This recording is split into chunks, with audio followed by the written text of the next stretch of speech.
Hello YouTube, Retro Ed here. I hope everyone's doing well. This is a long overdue pickups video. I finally made it out into the big wide world, like most of you guys hopefully have by now. I've certainly seen some awesome pickups videos left, right and centre, so I thought I'd better get my arse in gear and do a bit of filming, a little bit of editing, and then put this one out. Before I get into the pickups themselves, I just wanted to say a very warm welcome to any new subscribers. My numbers have been slowly but surely going in the right direction over the last couple of weeks, so welcome aboard. Hope you enjoy the content. As always, I do my best to kind of reply to any comments that are left. I do put out between 1 and 2 videos a week, obviously work permitting, around other stuff. So yeah, welcome. And to those of you who already have subscribed, just big thank you, and equally big thank you for sticking with me as I'm kind of going through this process. Yeah, thank you for your comments and your likes, and just being an awesome bunch of people. Truly, as I've said many a time, a lovely community, and I'm like delighted to be part of it. So so thank you all. So I'm going to do, in fact there's going to be 2 pickup videos. There's going to be this one and a separate one, and the reason is I went to 2 different places and there's kind of a bit of a mix of stuff, so I was supposed to try and cram it all into one video. I thought I'd just split it into 2 bite-sized chunks, which sounds very wrong. So this one was from a fabulous place that's local to me called the Retro Hunter. So I'm in Essex, Southend Essex to be a bit more specific, and this place is awesome. The guy that runs it is just an absolute dude. It's got loads of games in there.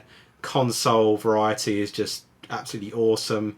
I think last week alone, to keep tabs on what's coming in, but he had like a lovely boxed Mega CD. He had a Japanese Virtual Boy that kind of been resoldered at the sides to kind of address some kind of common faults. A recap PC Engine, loads of stuff. But like week on week, he's churning through. He's always promoting loads of good stuff. So he's well kind of networked, and yeah, lovely guy. And they've also got toys as well. So as you know, if you've watched a few of my videos, I do love toys, particularly a bit of Star Wars, and he's got some Star Wars, and he's got loads of other bits as well, like Gremlins. There's another kind of toy range which I come onto into the pickup that I grabbed. Even like there was a box like Roger Rabbit like figure, like kind of a movie tie-in. I've never seen one like that. So it's a proper Aladdin's Cave. So if you're local, or you can get local, if you can get to deepest darkest Essex, go and see the guy, go and check his place out. Even if you want to kind of be a bit of a voyeur from afar, go to his Facebook. He's also on Instagram as well. I'll leave details below, but just yeah, check out some of the stuff that flows through. It's always really well priced, but yeah, just a lovely guy. And I try to, wherever possible, I'm not going to BS everyone. I do use Amazon from time to time, like I think most people do, but wherever possible I do kind of shop local, try and support independent, particularly at a crappy time like it has been. We've got to do our best to kind of support and keep these places going. So particularly when they're as great as this. So hopefully everyone, yeah, kind of money permitting and the rest of it can do the same. And also the owner of the Retro Hunter is in a bit of a kind of a partnership thing with the place next door. And the place next door, which I guess he kind of co-owns, is an arcade. And it's called Neon Nights. Again, I'll leave some details below, but yeah, some fantastic, some real classic kind of arcade cabs in there, like really kind of just a buzzing place. And COVID, again, has been a bit of a kicker, a bit of a bummer. So obviously haven't managed to be open for a year and a bit now, but they did announce literally in the last week that they're going to be open again in the future. The date is a bit TBC, but they will be open, which will just be fantastic. So again, if you can kind of visit or you're in the area, go and check that out. You've got a double whammy, literally one next to the other, just pure gaming goodness, which is fantastic. So I've been kind of rambling on enough, so we'll have a look at the items now, and yeah, speak soon. So right then, guys and girls, let's have a look at what we've got. I think there's about 10 or 11 games in total, split across 1, 2, 3, 4, 5 platforms, and a toy as well at the end, just to kind of jazz things up a little bit. No, I'm going to say the obvious, but there's no kind of big rarities in here. It's predominantly games that I've kind of been looking for a while, but just haven't kind of picked up. And I think a couple of games as well, which I'm sure I had back in the day, or maybe owned and probably sold, but I kind of bought back into the collection when I was just doing a tally up of what I've got and what I haven't got. We start with the Mega Drive pile. So the first one, Zero Wing. So yeah, horizontal shooter. I'm sure loads of you will know about this one. Pretty good graphics. Some spectacular power-ups, in my opinion. Big old bosses, humongous bosses, and a banging soundtrack to boot. So yeah, looking forward to playing that one again.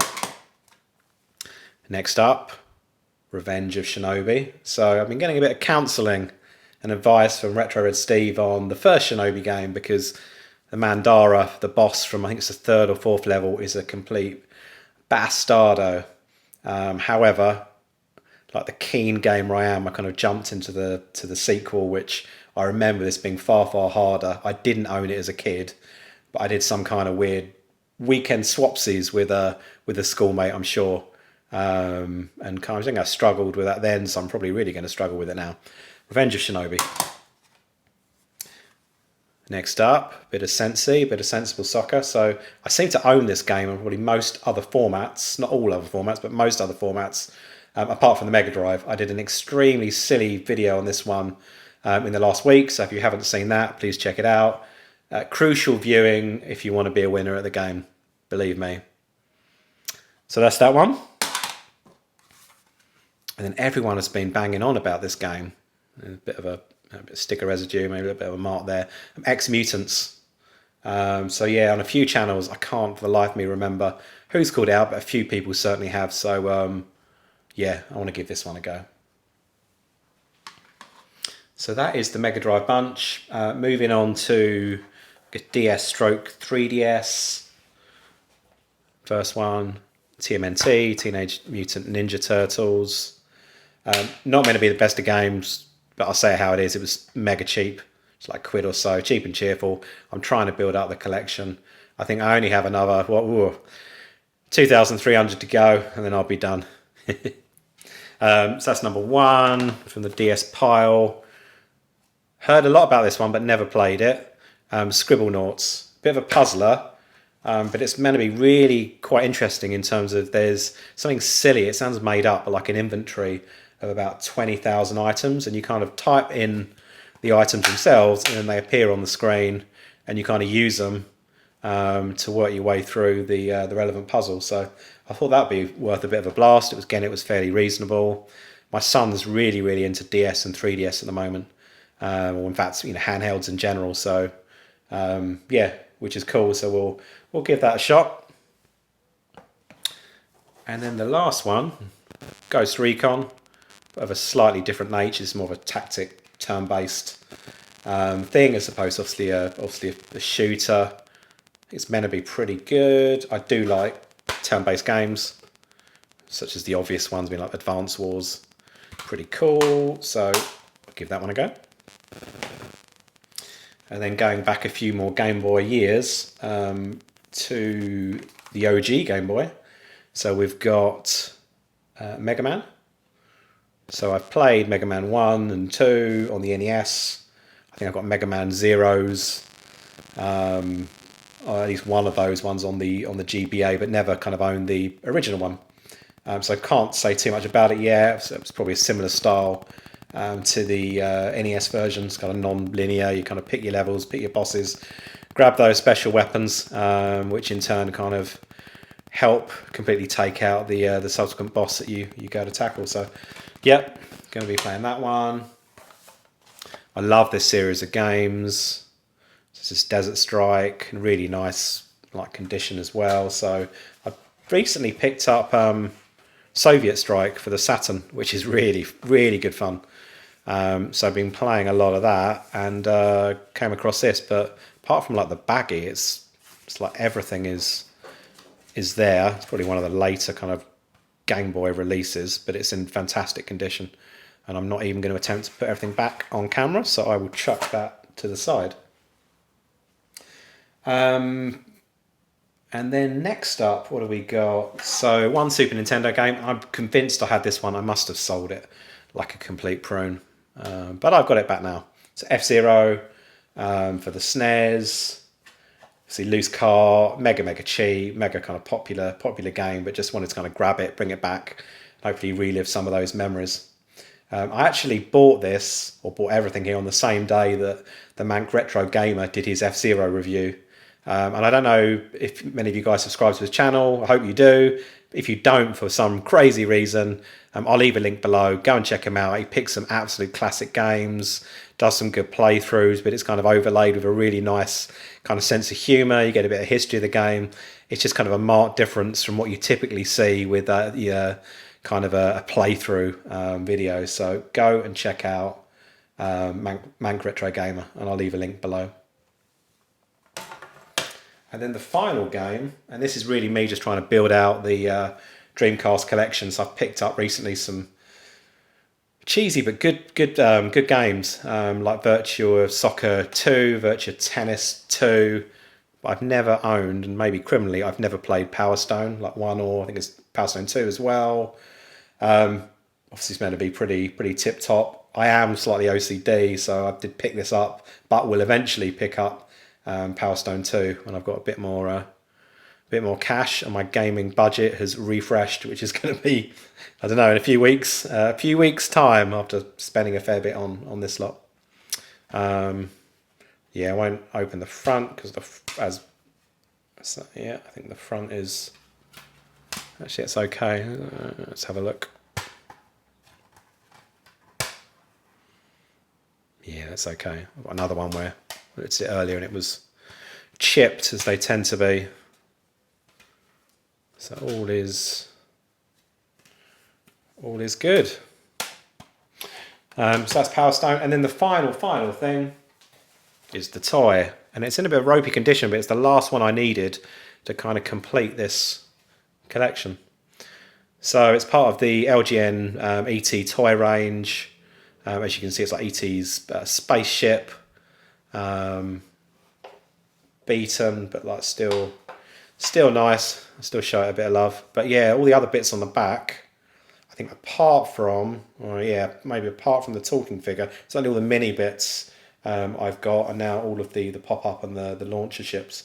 So I'll put a little photo, if I remember, I'll put a photo up in the corner for you to have a look at. Going to need to find an upgrade at some stage for this, but just again, the OCD DNA in me kind of cried out to get this one, so at least I'm kind of completo with this part of the set. And that's it for the pickups, guys.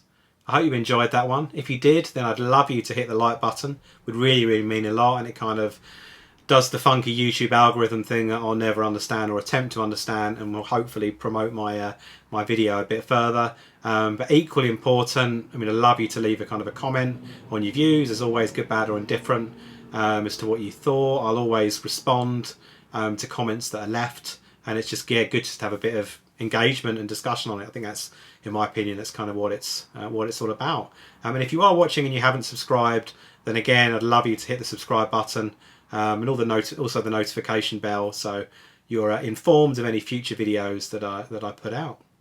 And that's it. Apart from one final thing, I did give a shout out at one stage to the Manc Retro Gamer, and again, I just want to kind of do a mini PR thing on his channel. He needs, he's got a fair few subscribers, but he needs even more. So if there's people watching that don't subscribe to his channel, please check it out. He always picks some fantastic games. He's got a great kind of sense of humour. There's a bit of educating in there. You learn a lot about the game's kind of history and a bit of background on it and stuff. So generally, there's so many videos out there and so many people to kind of subscribe to.